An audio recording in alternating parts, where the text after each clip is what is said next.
To let a bit of snow get in our way. My favorite part about being here in Iowa is meeting voters who actually care about this country and will come out no matter what. So you know what? I'm the only candidate on the campaign trail doing multiple events today. We're not going to let anything stop us. Meeting voters here in Des Moines, meeting voters in the surrounding cities. You know what? Can't brave a little bit of snow. I think you're not ready to lead this country. I want everybody to be safe today. Do whatever's right for you. Drive slowly, drive safely. It's what we're going to be doing. But most importantly, we're going to have some tough conversations about the future of our country. And if we're not willing to talk openly, then we're not going to have a country left. And we're doing it for these kids and their generation. That's why we're in this, and we're guided by our sense of purpose. Nothing's going to stop us. States have been hitting the stump more than others ahead of these caucuses. Vivek Ramaswamy leading the charge with 239 campaign events in 94 different counties in Iowa. That's even more events than Trump, Haley, and DeSantis combined.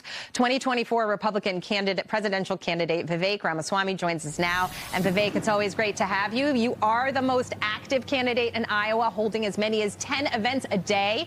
But you've stopped your TV ads. You're focusing on social. What represents a win for you in the state? I think we're going to shatter expectations in the state, and I think that's going to be a victory. I think that's exactly the candidate who goes on to win and get the nomination every time, is the candidate who beats expectations in Iowa. You take a day like today, there's snowstorms here in northwest Iowa. Other candidates, including Nikki Haley and others, have canceled. Our events are intact, and we got a packed room right where I'm headed into right now. So that tells you exactly where the voters are. What we're seeing on the ground is a very different narrative than the one that's coming from the media about this race, which is great for us because we're going to shatter those expectations. That's going to propel me forward. And I think Iowans really reward somebody who shows up. Well, we've shown up on a scale that I think has not been seen. And I think that's going to be rewarded when actually the caucus night comes around.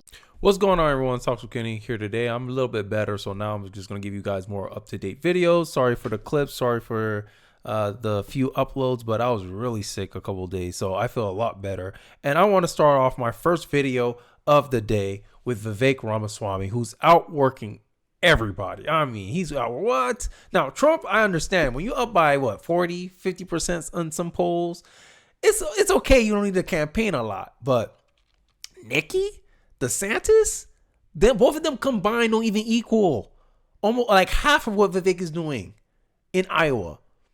Come on, guys. America. God. We really letting this guy? He's showing you, like, for all the people who try to say he's a plant, he's this, he's that. This is the meme that encapsulate Vivek Ramaswamy. It's just a little bit of snow. Vivek heading into the next campaign event. This man is hustling. He's fighting. He's working for your vote. He's understanding that it's you who decides the leaders, not some corporatist, not some CEO in some PACs. It's you, the people. And he's doing things that appease you, the people, showing up, coming to you in person when others will cancel with a little bit of snow, like this clip here. You look around me. Technically, this is an event that was supposed to start in the last few minutes. And of course, it's empty. You've got empty chairs, stuff packed up in the corner, and signs just hanging on the wall. The only way you'd know that Nikki Haley was supposed to be here. They canceled this event just a few minutes ago. You guys know Congressman King. He's a patriot who cares about this country. And when Steve endorsed me, as you can see, it's like there's people out here who's willing to show up for a little bit of snow, right? But for a little bit of snow, Nikki Haley has to cancel events because no one shows up, right? But the polls say that she's second place in Iowa. But when a little bit of snow comes out, people don't show up for Nikki Haley. I think that's an empirical signal, if not a sign, that maybe the polls aren't as accurate as many people hold them to be. And this gives me kind of a optimism about January 15th. I honestly believe Vivek can shock the world, especially what I did some more to check up on him, seeing what he's doing on Twitter. I said, oh my goodness, over 200 events once both candidates are under 100. Wow.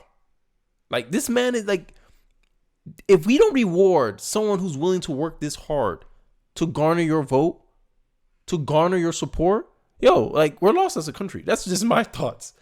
if a guy like this doesn't win, like he stopped showing the ads, he stopped doing like he's not focused on national. He's giving Iowa all his attention, and he's still making sense, right? You got people out here willing to go to snow for this guy.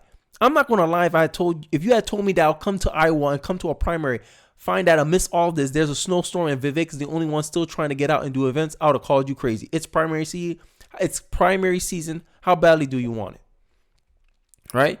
This is the influencer where he was showing me. He was essentially showing this graph, right? And we're gonna get into that earlier. But look at this. Trump is understandable. Look at this. This man has as much counties. Vivek visited more counties than events hosted by Nikki Haley. This outworking these people, right? And we do America a disservice if we do not reward politicians who are humble and understand, yo, it ain't about me. It ain't about my ego. It ain't about, like, I'm trying to do what's best for the country. This is why I said there needs to be a national revival, and I think Vivek's the guy to lead it. Right? And I don't know your thoughts. I don't know how you guys would feel about this, but I want to show you another clip of how Vivek, he knows how to engage with the future generations, such as people, myself, a young millennial, and older Gen Z. Let's take a look. All right, Shani, I got a challenge for you. You solve that Rubiks Cube while I'm telling you about what we're going to do for the federal government. You got a deal. All right, I think mine's simpler than yours. We get elections we can trust and believe in this country. Single day voting on election day as a national holiday with paper ballots, government issued voter ID to match the voter file. And yes, I say English as the sole language that appears on a ballot. That's not too much to ask. That's not controversial. That's common sense. It's not a black idea. It's not a white idea. It's an American idea. And we fought a revolution to secure. You want to close your borders. That's what it means to be a country. A country without borders isn't a country. I'll use our own military to protect against our own southern borders invasion rather than somebody else's border invasion halfway around the world. And birthright citizenship for the kids of illegals to whom it doesn't apply. Anyone who's in this country illegally should be returned to their country of origin. I don't think that that's controversial. This is common sense. You get ahead in this country not in the color of your skin, but the content of your character. What does that mean? The best person gets the job, no matter the gender, no matter the race, no matter the sexuality. I'm going to fix that starting with our woke indoctrination in our military. We're done with that so our military actually protects this country. Got another simple one for you as you're working out the harder challenge there. The people who we elect to run the government should be the ones who actually run the government, not the shadow government and the deep state. So you know what? I'm going to fire 75% of those federal bureaucrats just as fast as you solve that Rubiks Cube. That's how we're going to get this country back. It's not that complicated, is it? No, not at all. Yo, Vivek's marketing team, they on point with this, right? He's trying to reach the young people because they matter. They still matter. Look, young people are coming out in droves to our event. Fun fact, 17-year-olds in Iowa can caucus if they can turn 18 by the election. Shock the system. This gives me another signal for optimism, right? I don't see, like with DeSantis and Nikki Haley, I don't see much youth enthusiasm for them. Only two candidates I can name that has youth enthusiasm: Trump and Vivek. That's it. Maybe DeSantis too, but I don't know about that now. But for sure, Vivek and Trump, right? And we have to be able to inspire the youth. Youth are idealistic. You have to give them a vision to follow, not just, oh, bad man is. Here's another one. Remember the pastor that asked him about systematic racism? He came out and see him. How you doing, man? What's your name? Good. Samuel. Samuel, thank you for being here. Yes, sir. I appreciate Remember it. me, right? Yeah, we met before, right? Yes, sir. Where did we was actually around here? Push-ups in Yeah. In Enola. It was far from here. Good to see you. Yes, sir. Far. That was I good. want to come and Thank let you. you know that thank you very much for spreading light on me. It means a lot. Oh, In that man. video, I was very shy. You were awesome, man. That was awesome. Yeah. Good to see you again. Appreciate you. Thank you. You actually gave me my workout that day. Actually did some push-ups this morning. I thought of you. Yes, sir. We got a good number in. Yeah, But appreciate it. hope and your pastor, your at church nearby, right? Yeah, it's like 18 minutes away. Thank you. Hayward and Iowa Thank you. Methodist Church. Have you done this caucus before? Yeah, so I'll Okay. do it again. We'd love to have you. Appreciate your support in this community. All right. Like, he knows how to talk to people. And I think that was also Trump's big advantage too. He knows how to talk to people, right? And you hear now, like, Vivek didn't make it to the CNN debate, right? Nikki Haley says she may not even go. Only DeSantis confirmed that he's going to the CNN debate. People are not going to tune into that, because the only reason I wasn't even paying attention is because I'm a Vivek guy. I like Vivek, so I was going to follow him. So if Vivek's in the debate, I'm watching it. I'm showing some clips. I'm going to highlight it. But he's not. I'm like, oh, there's no point in even watching the debate. Trump ain't going. Trump scheduled another town hall at the same time. Like, these debates are done. All the two people that people cared about, Trump and Vivek, are not there. It's a wrap for the debates at this point forward. Right. And this is why I think January 15th is going to be a litmus test about the real support for Vivek. Like, is it true that a lot of Trump supporters have Vivek as their second option? This Iowan caucus vote will expose that. It'll confirm or deny that. Does Vivek has more support outside of the Trump sphere? We'll also observe that as well. We also will observe, is the polls just manipulated, filtered down data sets that the media use to push a certain narrative and perspective onto the common people, onto the masses? We'll also find that out on January 15th as well. So here's the angle that I'm trying to go at, that Vivek has been offered by Gutfeld, which is, I think he's the highest rating person on Fox News now, a town hall opportunity, which I would watch. So let's take a look. You got Nikki, you got Ron, you got Donald, but there's a fourth person he's running fourth. That's Vivek Ramaswamy, who every time I hear him speak, he wins me over a little more. So I want to use this moment to, because he doesn't have a town hall with you guys, I invite Vivek to do a town hall this week with me on my Gutfeld show. Won't be a normal town hall, it'll be more like a detention hall, maybe a beer hall. But that way, everybody can see a guy that probably deserves to be seen more than some of the usual characters. What do you think? Yeah, and listen, I talked to him a number of times. He obviously wanted to get a town hall as well. I'm going out with him on Wednesday, spending part of the day with him at different campaign stops, and we'll have a big piece on Special Report. But you're right. He may be somebody that performs better based on new caucus goers that maybe aren't tracked in the polls that we see. So you're right. And right now. Yeah, well, hey, at least he admit there could be a blind spot with the polls. Yeah, there might be a blind spot. This is why I'm starting to feel so optimistic about it. I'm like, yeah, there's no way this guy's polling at 5%. No way. If I'm wrong, I'm wrong. I'll take the L. I'll take it. Right? But I honestly believe he's going to do so much better than what is projected of him. He's going to exceed expectations again. Right? No one saw him coming. Everyone thought, oh, he's going to come in, make a little stint, and he's going to get out. No, he stayed longer than anyone initially thought was possible for Vivek. And that's all because of his ground game. Now, I want to end off the video with going to this little clip that started it all for me. That made me realize, yo, this guy, he's hustling, he's working. He got that dog in him from where, I'm from. And, yo, he's showing you he wants it. Right? And it's up to us. Like, are we going to give him the opportunity? This is why I always ask, is America really ready for an honest politician? Someone who's honestly like, yo, I honestly believe this thing as I'm saying. I'm honestly believing the policy positions that I want to have. And do we get behind those candidates? I know Trump still got to finish his character arc. I understand. But, yo, if Vivek don't win 2024, he better be the next heir apparent 2028. I don't give a damn. Hey, look, I'm not... 2028, if I ain't hearing Vivek's name in it, the Republican Party ain't a serious party. That's just my thoughts. Because the kind of work ethic that Vivek is displaying here in this campaign event is something that every Republican candidate, present, future, should be taking notes. This is how I want to work. This is how you show I'm the best qualified for the job. This is meritocracy at its finest. This is American excellence at its finest. Let's get into the video. Let's hear more of what the man of the hour has to say. But about the media misperceptions right now, I'm curious if the economic message for you there on the ground is also resonating in ways that maybe the media isn't explaining. Yes. I think it absolutely is. I mean, voters here see straight through the charade of Bidenomics. They know that prices are going up. They know that interest rates and mortgage rates have gone up and their wages have remained flat. So no economic mumbo jumbo is going to get in the way of what they're actually feeling. But what they're looking for is a candidate who goes beyond just the traditional talking points to get to the root cause of how you address it. Not just drilling and fracking, but how are we going to actually cut through that regulatory red tape? How are we going to actually put the Federal Reserve in its place? Something that many candidates don't necessarily talk about, but I actually get a lot of questions about that, even from farmers and others on the ground here in Iowa. And look at that. Economic issues is top priority for the Iowan Republican for their nomination. Immigration issue, foreign policy and defense, social issues, populist issues, 6%.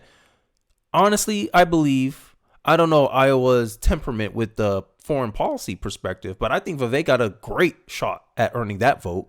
Immigration issues, hell yes.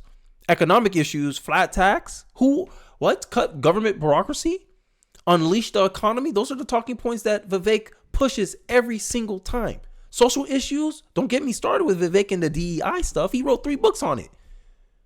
And like I always say on this channel, if you read 3 books on any topic, you're smarter than, you know more than 99% of people in the world. Just reading 3 books on a single topic. This man wrote 3 books on one topic. DEI, wokeness, social issues, populist issues. Look at the inspiration. Look at the amount of inspiration he's able to pull from the populace. And so, again, I think that's why we're going to deliver a major surprise. Is I think a lot of these everyday caucus goers are sick and tired of politicians giving them recited planned slogans and somebody who actually speaks the truth and their own convictions. And I do think it's going to take somebody from the outside and somebody from the next generation, and that's what people are looking for. So, Vivek, you've got a big Target truck backing up and going forward behind you. We've been talking about, you can see it right there. They can't get up the hill or something. We've been talking about Boeing this morning and remarking that even in the midst of this latest problem that they've had, they're still talking a lot about DEI on their website. Of course, Target was in the news about that a lot last year. That seems to be a huge issue going into this election. Will our businesses focus on business, or will they focus on social engineering? In light of what we've seen with Boeing lately, Vivek, how do you read that, and what would you do as president to wade into that issue? Well, as you well know, this has been one of my core issues over the last several years, even before people were talking about it, was the spread of this woke capitalism and the ESG cancer in our capital markets. One of the things that I did was outside of government. I started a firm called Strive to compete directly against the likes of BlackRock and State Street and Vanguard, offering alternatives for everyday citizens and for institutions that don't want their money weaponized in this way. But what I learned through that process is the head of the snake is still the federal bureaucracy and the government itself. The Biden ESG rule effectively changes the rules to favor this kind of politicized behavior in court. And it also creates an incentive structure. ESG incentive structures create us, and it puts us in harm's way. This is why I was never on board with DEI stuff. You shouldn't hire somebody. You shouldn't give them special considerations or special bonus points for being a certain skin color, because that initially changes the whole goal of the hiring process. It's not about qualifications anymore. It's about identity.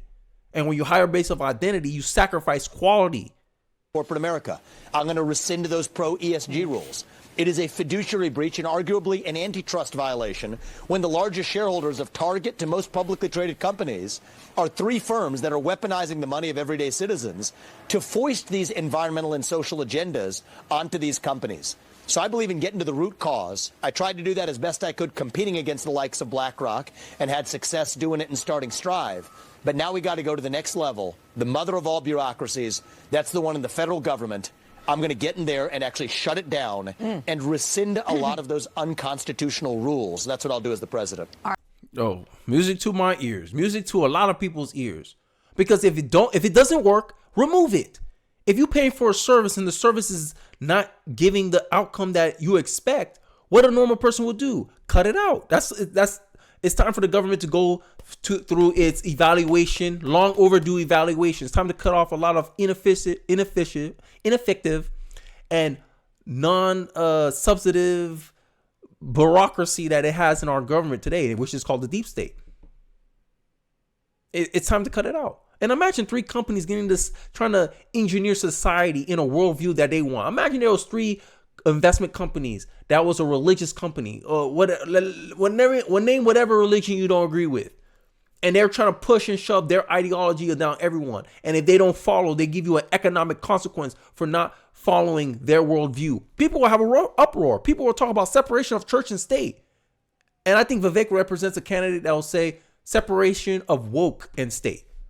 Let me know your thoughts in the comment section. Do you think Vivek is going to surprise everyone with the Iowa caucus votes? You think, nah, Kenny, Vivek's losing. Vivek's going to be on his way out. I would like to hear your thoughts. I'd like to hear your guys' perspectives in the comment section. Don't forget to like, comment, subscribe. I appreciate you guys for watching to the end of the video, and I'll catch you guys on the next one. Peace.